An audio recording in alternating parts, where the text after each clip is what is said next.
Ever been plane spotting and you just sat there and it gives you that urge to fly, but you just don't know where to fly to or fly from, but you just want to fly. You just really want to fly. Watching these majestic aircraft come out the sky, landing at your favorite local airport, or sat there watching your favorite streamer fly planes around the world, or just sat here on the world map, not knowing where to go or where to go from. Let me introduce you to A Pilot's Life Chapter 2. So sorry for the really cheesy intro, but it's true. Let's be honest with ourselves. So basically, Pilot's Life Chapter 2 here, right, is the best, in my opinion, bit of kit you can get for flight simming, as in a campaign mode, so to speak. Myself, like probably majority of you, have tried other stuff out there, other products that where you control at the business, you control the actual airline. And most of the time I found is I didn't want to do that. I just want to be hired by an airline and fly those routes, those real actual routes. And this is the software that I have been waiting on for the longest possible time. It's great. As you can see on the top here and at the top right, I'm currently employed by British Airways. I started off with West Atlantic Cargo out of the East Midlands. I've been with EasyJet. I've been with Wizz. I've been with Scandinavia, Norwegian, to name a few. And now I'm with BA. And it's so fun. It really is incredibly fun. You get a full current contract that you get with the employee that you sign up with, and you get hourly rates. So my hourly salary with BA is $63.31 per hour. Obviously, different companies will offer more, offer less, etc. It's so fun. It really is, and it really does give a purpose sometimes to fly, because you get that urge to fly, but you, like, joking aside, you do sit there and go, oh, where should I fly from? Where should I fly to? What aircraft or airline should I be? And all this sort of stuff. And this just takes that out of the equation. I've been to some airports using the software that I didn't know existed and are incredibly fun to fly in and out of. There's some short hauls, long hauls, etc. But we'll get more into that in a second. So I'm just going to very quickly explain this application. So it works, by the way, for all simulators, I do believe. For Microsoft Flight Sim and X-Plane, I can guarantee. And I'm pretty sure it works with P3D as well. You just need an extra third-party software running FSUIPC, I think it is, for MSFS. But again, it's all in, if you go to the help, it explains everything there. So here's the job market. And as you can see, we have quite literally everything. You've got, it's not just passengers either. You've got cargo as well. That's the point. I was with UPS at one point as well, flying the MD-11 on X-Plane 12. That was quite fun, actually.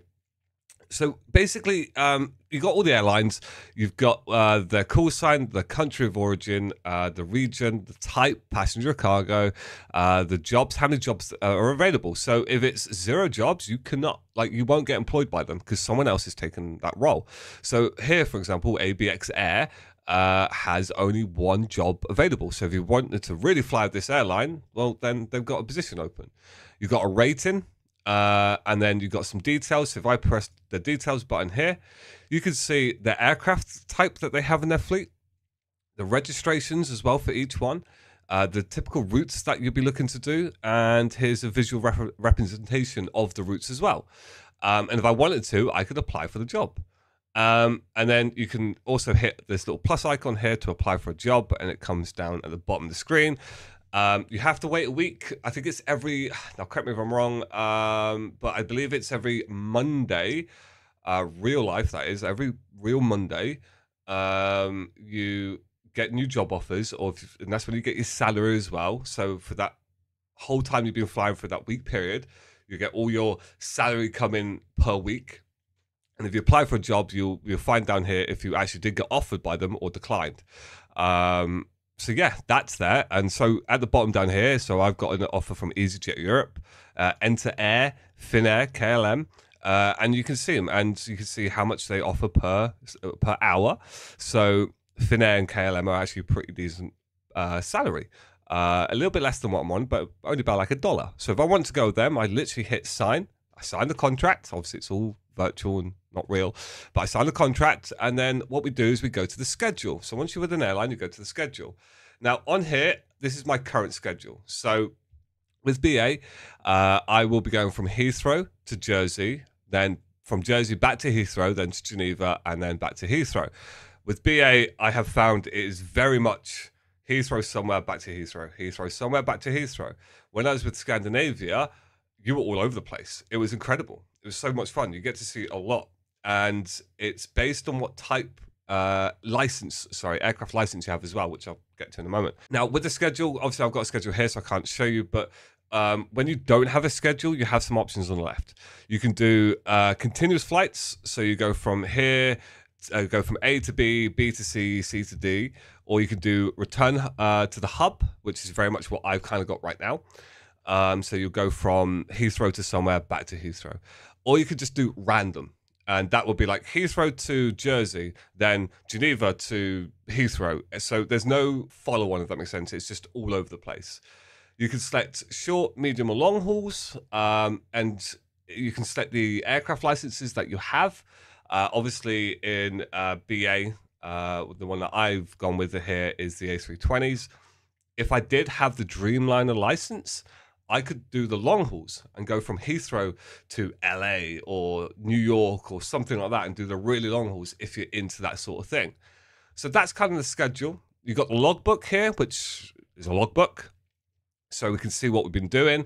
As you can see, I was with Brussels as well for a bit. So I do jump a fair bit. I test the waters. If I really enjoy it, I kind of take a note of it. So Scandinavia is my favorite so far, and I probably will go back to them when I get some more licenses.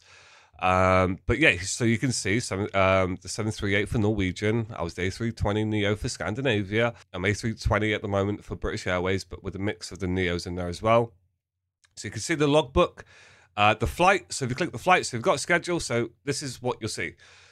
So it gives you your flight number, your call sign, the distance, the aircraft type, the categories under short, departure. So Heathrow, arrival is Jersey. Time, so it gives you a rough time. You don't have to do real time, so I won't mention any names, but some of you may know a previous application that I used to use was a nightmare if you changed the time in the sim. It gave you headaches, and yeah, doesn't matter. It could be midnight real life time, and you could set it to be 8 o'clock in the morning in sim. It will track you fine. Down here, you can press this button, and it will go straight to SimBrief and fill out the page for you with all the information that you need. You can change some bits if need be. The cruise altitude up here. So SimBrief does give you a slightly different cruise altitude. You can recommend changing it at the top right of your screen up here. You can change the aircraft as well. I haven't done this yet, but you can actually change the aircraft if you so wish to. But I'm trying to keep it as quote-unquote real at the moment. And it will give you your data. So down here, when you connect to the simulator, it will show you here, it will say like pre-flight, then taxi, climb out, cruise, and then transitioning from cruise to descent, approach, land, taxi in, etc., etc. So it will give you everything. When you land and you park up, you shut down your engines, you're all good, the seatbelt signs off, etc. You can hit flight report, and it will give you a flight report. So I'll just go back to my logbook real quick, and if I hit details here, this is what you'll see. You see the flight report here, and it will give you passes or fails. I did fail because I went a bit too quick over the ground speed, but it will give you all the information. It will give you landing details and everything.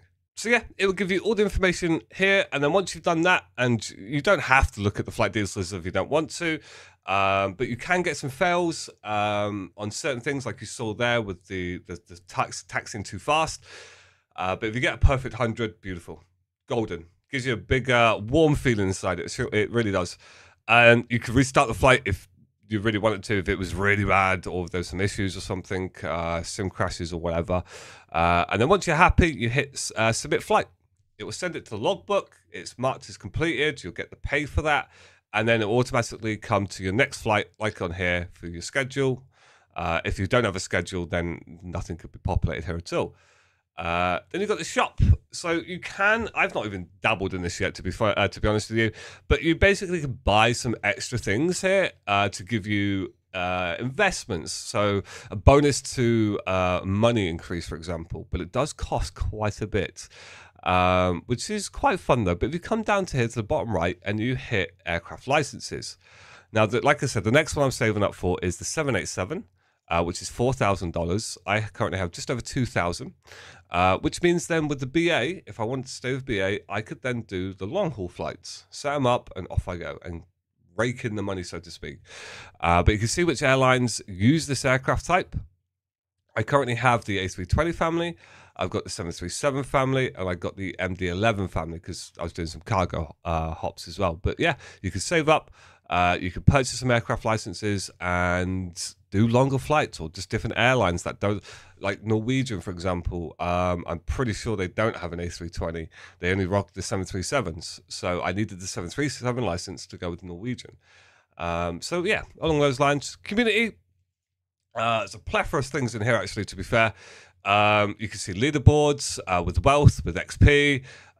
Registered flights, the global stats here. You've got a friends list and everything, so you can see your friends flying online. In fact, if I go to flight real quick, so I've got a buddy down here who's online and they're doing a flight there with Jet2, and it looks like they've just landed, actually. Oh no, they're going to the UK. So yeah, these are the people that are using it right now, and I believe the blue colors are, yeah, they're the same. Anyone that's blue is the same airline as you. Green are your friends, and the grey/white ones here are just people that are using the application. It's fun. I really enjoy it. I really do. It is the tool that I use now. If I'm not streaming, this is the tool I always and only use when flying off stream. I got into a habit where I would only fly for Twitch, and I wouldn't fly after that. Like in my free time or spare time or anything, I just would not fly. This tool genuinely has resparked a real good love for flying again. And like I said, it's taken me to places that I've just never been to, or would even ever thought of flying in or out of. And it is really, really fun. And it just gives you that little purpose to fly. But the community and the dev in their Discord are super active, really, really friendly. They're taking loads of requests and responses. They really do engage with the community as well. It's not one of those devs that just ship it and forget it, and you'll get a patch once every 6 months or something. No. There's patches all the time with this. And like I said, I'll put a link to this in the description. I'll put a link to their Discord, if I can, in the description as well. Go check them out. Honestly, it's super friendly. But any questions on this, please do drop a comment below. I will do my absolute best to respond to it. But yeah, it's 100% something to look into, guys. If you're like me and you sit there for too long, you want to fly, but you just don't know where to, or it just gives you that purpose. But I hope you have a great rest of your day, whatever you may be doing. And until next time, take care of yourselves. Bye bye.